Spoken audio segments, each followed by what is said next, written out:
Polaris literally meaning the star of the north. So its name reflects its role as part of Earth's northern pole. If you stood at the North Pole and looked straight up, Polaris would appear directly overhead, aligned with Earth's axis. So when we look at Polaris, it's got many, many, many, many, many names over the last however many ways in which human beings have been gazing up at the stars and creating mythologies, as part of the mystery of what it is to be human in this reality. Looking up at Polaris being the current northern pole star, what's interesting, it's not actually exact or precise. It will be soon enough. So we've discussed past and future pole stars, but this one is the one that truly matters to us in this day and age. About 1,000 years ago, Polaris became into its own as far as recognized as the pole star. Its prominence wasn't due to its own motion, but it was Earth's precession of the equinoxes, our slow wobble because of our Earth spinning like a top, where we get to see our planet's axis shifts through in accordance with and to wherever the star is aligning to our North Pole over the millennia. So Polaris happens to be in Ursa Minor. And so when I was reading in Bernadette Brady's Fixed Stars, we cannot see Polaris from the southern hemisphere. So visibly in the night sky, it doesn't happen to be that this light is shining bright because it is the North Star. When Polaris emerged as a navigational guide about 1,000 years ago, this was coincidental to humanity's first great voyages, accordingly with the Vikings, their journey, the Chinese Navy, and then the dawn of open sea travel. So Polaris was the key to unlocking these adventures. When you hear people speak, the guiding light, this light that's shining bright, you are my North Star, that kind of phrasing, we're really speaking to Polaris. So a lot of people, attuned to that star. It's the name of different companies and different, things that human beings happen to bring. Polaris itself, up in the night sky, it didn't just guide ships. It reshaped how we saw the world across cultures. It's been revered as a pathway, a pointer, the lodestar, the ship's star, the nail of the sky, the axle of the cosmos. So its names reflect a universal role as a celestial anchor, accordingly to the mystery of what it is to be flying through space and time. Polaris it appears to be fixed as far as the center around which our entire sky rotates. So navigators, cultures, all of us orienting ourselves to that singular point, believing it to be our true access as far as Earth's perspective, what we seem to see up in the night sky. So it can feel like a cosmic tether. Some people may have seen it as a hole in the sky or a lifeline, a portal connecting us here on Earth up into the heavens. It perceived to be that there was some stability masking the subtle truth that actually it isn't perfectly aligned to the celestial pole. And this realization took centuries to uncover. Incredibly, our magnetic pole, the northern hemisphere, is actually moving. Something quite interesting, fascinating to learn about. If that's something that you are curious to know more, you can obviously go research and see. Now, Polaris held another celestial secret, this invisible thing to ancient observers. It's not actually a single star. This one is a trinary system. In 1780, Sir William Herschel, later famed for discovering Uranus, spotted Polaris B. So it's a faint companion star, being able to see that using early telescopes. And now there's Polaris AB. In 1929, this third star in Polaris's stellar system was identified. And so it completes our modern understanding of this trinary constellation, a revelation far beyond the ancient astronomy or astronomers because they couldn't yet see. Ptolemy, one of the antiquity's greatest astronomers, ranked stars by brightness. So Polaris, often assumed to be dazzling, is only actually the 48th brightest star in the sky. Its apparent luminosity stems from its position, isolated near the celestial pole with few bright stars nearby, makes it disproportionately striking as a guidepost. And of course, because it seems to be that we are spinning and looking at it to be the most incredible bright, shining light in the sky that remains stable in the night sky. So we have Ptolemy as far as the ancient luminosity scale that was crafted to be attributed to the naked eye. It was remarkably accurate, so precise that his system actually endured for centuries. And this is a testament to his observational genius. We know that human design happens to be a conglomerate, a synthesis of the ancient observational sciences and the modern, those ancient esoteric and the modern exoteric sciences too. So astoundingly, these measurements based on Ptolemy's data reveal that Polaris's luminosity has actually increased 25-fold since antiquity. And so this is one of the most dramatic brightening events ever recorded in a star. This isn't just a subtle change. That 25 times surge in brightness underscores how dynamic even fixed stars like Polaris truly are. Polaris, despite being one of the most studied stars of the age, arrived late to humanity's cosmic curiosity. Ancient cultures like the Persians marveled at other stars for millennia. Polaris only gained prominence as a newcomer during an era hungry for precision. Its rise coincided with a surge in exploration, wealth, and the need for reliable orientation. Obviously, if you're a voyager like me, you want to find some stability when you're out there on the open sea looking up into the night sky. And what is it that shines so brightly that could orient us towards some sense of fixed stability in direction? Sophisticated demands for mapping, navigation, the global expansion turned this once overlooked star into a celestial linchpin. And this captivated scientists, navigators, lay people like you and me alike, giving us these mythologies, many, many, many different reasons for this bright shining light to come into the fore. And these early observers soon realized that Polaris, again, not perfectly aligned, though it was very, very close. We're going to get closer and closer as we move on, marching through space and time. So over time, calculations predicted when it would reach its closest alignment, becoming the true North Star that we recognize today. No star has been studied as intently and for so long. And we have centuries of observation cementing Polaris as a cultural and navigational cornerstone. So it helps to shape our understanding of the cosmos when we find some kind of foundational glue, we'll say, as in the point that seems to be true.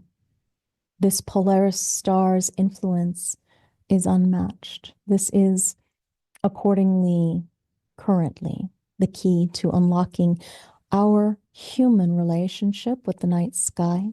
It's our quest for precision and meaning and pointed fixedness, the strategic current background frequency in the universe. So Thuban, as you may recall, located in Draco, the serpent constellation, the dragon, Thuban here, once held Polaris's current role as Earth's North Star. So the ancient Egyptian temples, they aligned with Thuban. They marked its celestial significance a millennia ago. We covered this when we looked at Rastaban. Now, Polaris inherited Thuban's role as Earth's axis gradually shifted over 7,000 years. And this cosmic relay between these two stars reveals the dynamic nature of our planet's orientation to space and in space. So though we have a separation by time, Thuban and Polaris share that profound relationship of anchoring humanity, past and present, as guides to the testament of the ever-changing sky above us, the orientation to our mythologies. So we go from dragon into the little bear as far as the thematic of which we are aware. Polaris inching closer to that celestial whole, that perfect point where it will truly become Earth's completely aligned, precisely North Star. So for 1,000 years, it's been perceived as our guide, but it's not yet been fully aligned, not quite yet. And that Thuban, the ancient North Star, still rules in the historical sense. Its past dominance reminds us that Polaris's current prominence is part of a millennia-long celestial handover. So the relationship between Polaris and Thuban is extraordinary. One ascending to power, the other receding from view. Their interplay reveals a sky in motion where even fixed stars are a part of our celestial dance. Ross says that Polaris is actually in a very, very tight little orbit here on its way to the perfect point, the point where it truly becomes the North Star. Now, perceptually, of course, it seems to be for the last 1,000 years that it actually was, but it's still on the rise.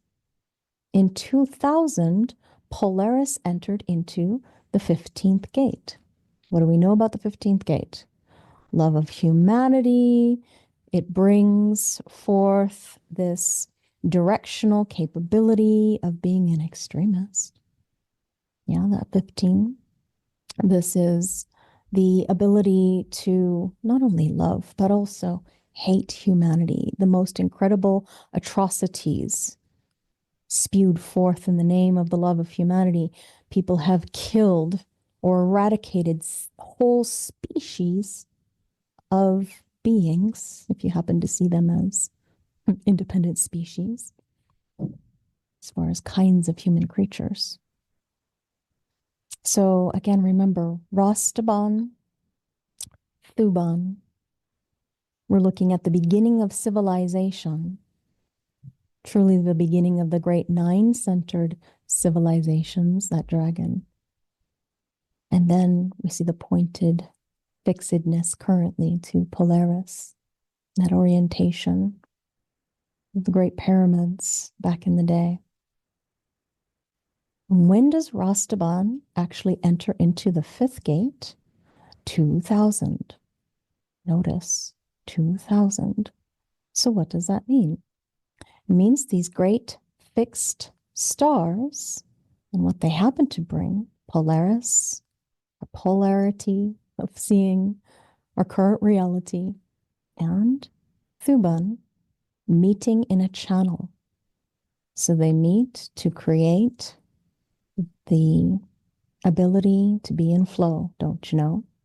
Both of them entering into this channel in 2000. So within the last 25 years, these two great stars that are deeply, deeply important to us have always been important to us truly and are still radically inescapably important to us as part of humanity. Not just us as humanity. If you recall, what we're looking at is a part of the cellular makeup, structure of a single-celled organism, right? The whole channel, as well as the third gate.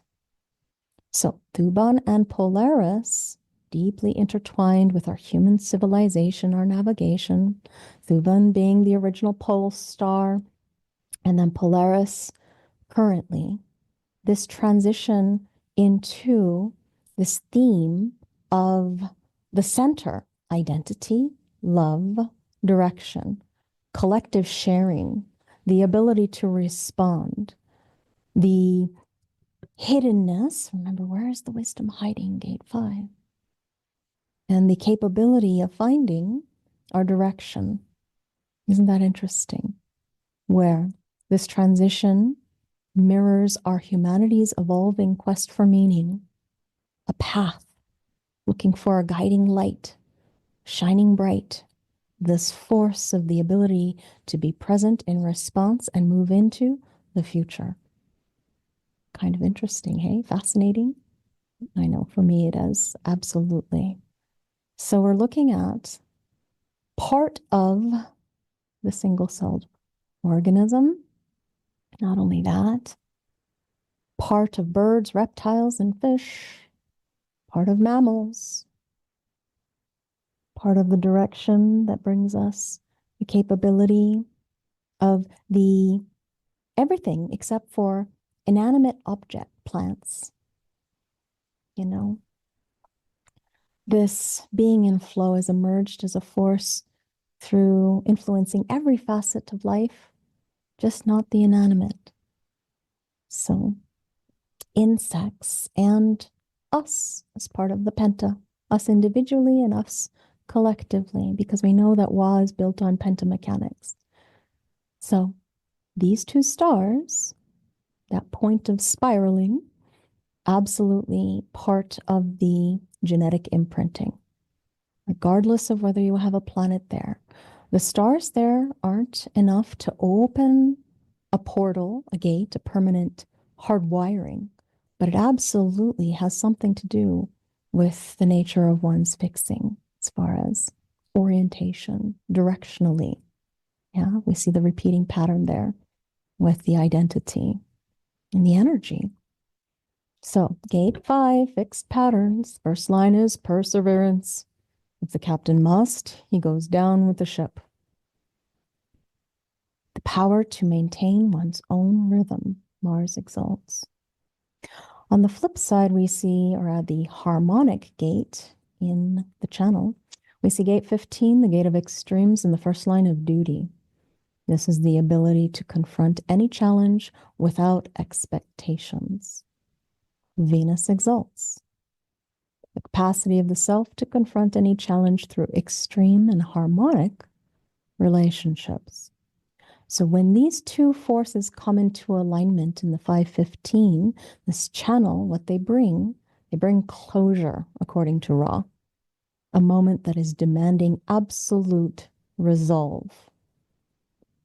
If the captain must, he goes down with the ship, with the ability to confront any challenges without expectations. So we're witnessing the close of an era, this cross of planning, the global cycle, that focused our skills on maintaining communities. We know that's nearing its end, 2 more years.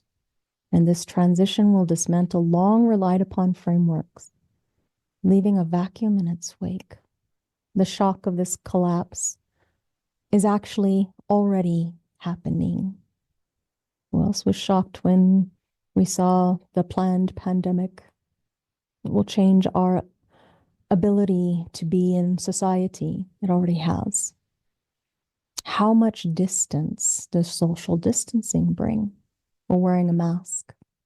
Or working from home? Or whatever it happens to be. This shift, it challenges our adaptability. It forces humanity to reckon with the fragility of the structures that we assumed to be permanent because of the background frequency of the cross of planning, degrading. It's dying. Now, oftentimes what can happen is people get scared. They're fearful, afraid, concerned.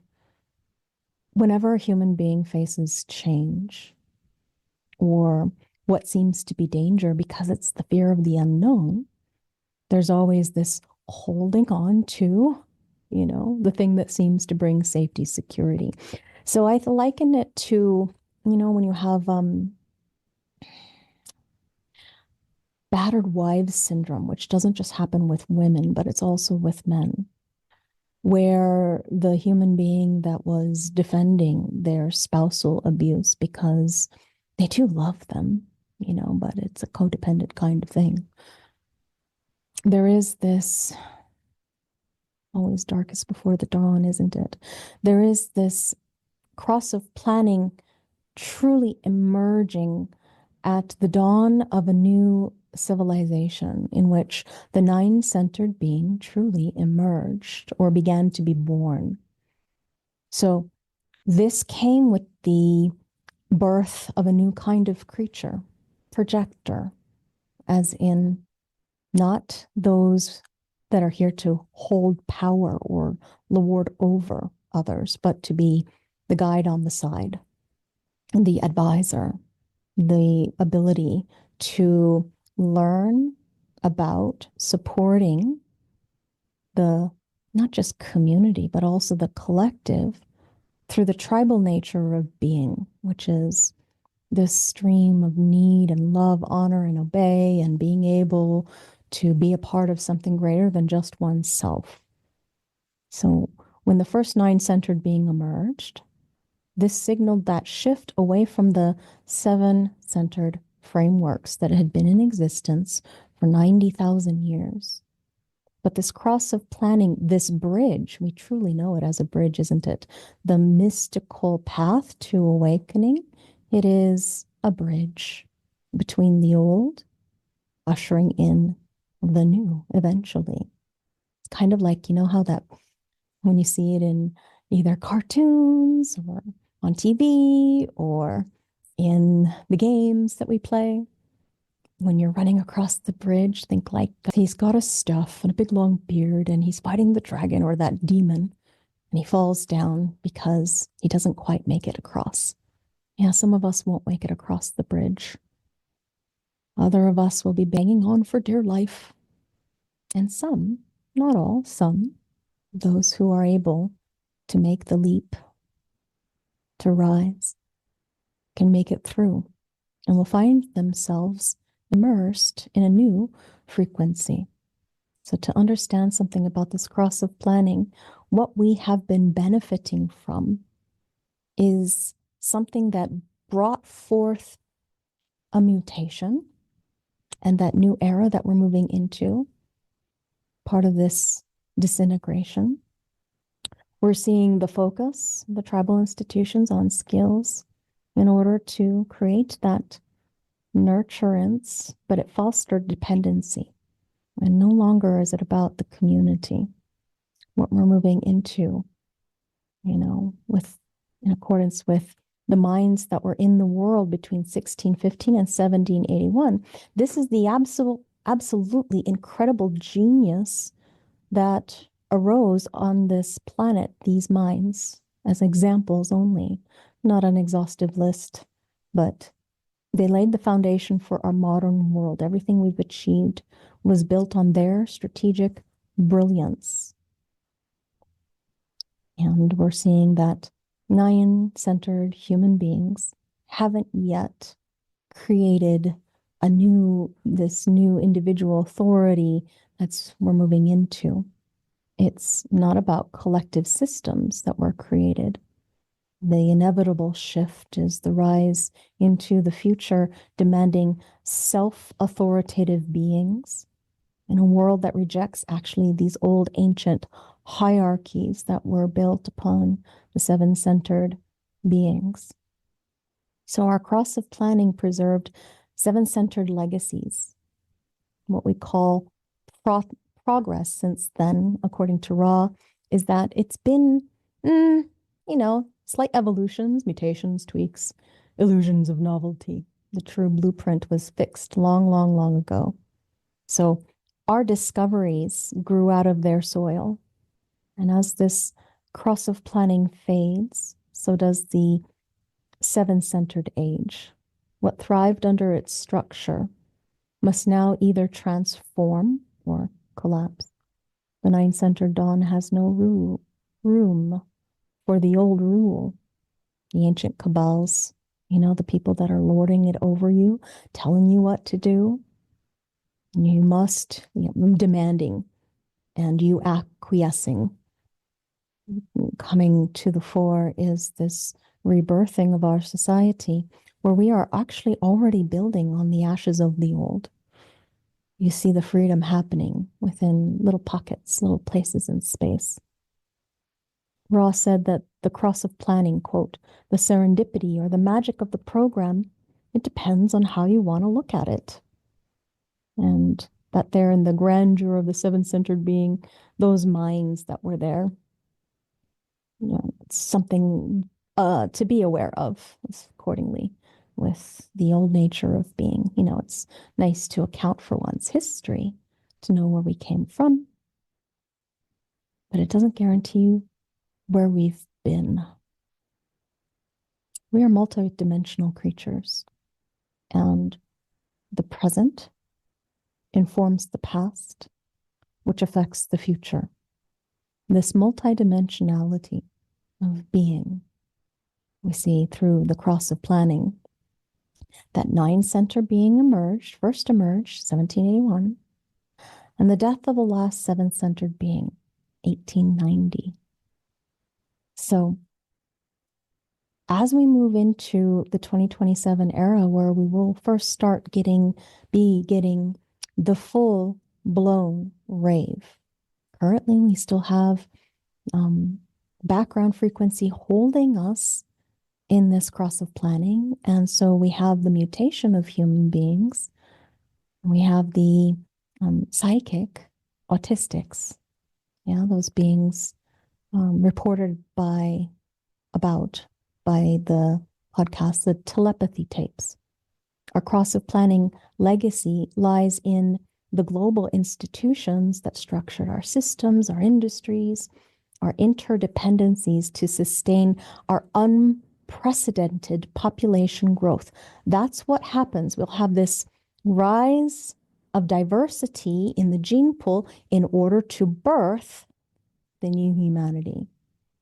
This engineering of the scaffold of modern life, our modern way of life, the infrastructure, the technology, the economy, it's a byproduct of our seven-centered era, the industrialized revolution.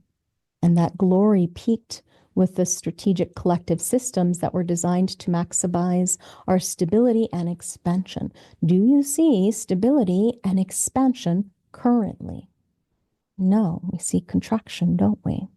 Pluto, it's mutation, evolution, ending of cycles of experience. So the last of the twilight species, as in their cognitive paradigm of being seven-centered, as opposed to nine-centered, we who are Homo sapien in transitus, currently still within a body that isn't in its fullest mutative capacity. So these systems of not only knowledge, but industry endured throughout this cross of planning, preserved and scaled their frameworks into the 21st century. And yet, as this cross of planning dissolves, so too does our tether to the nine-centered human creature. Now we face an uncharted vulnerability. We have a world that was built by them, and yet we have human beings that must learn to exist without that ability to be caught by the nature of the hands, to have their mouths be fed by the communal structures. We have to learn to exist without the seven-centered construct or the strategies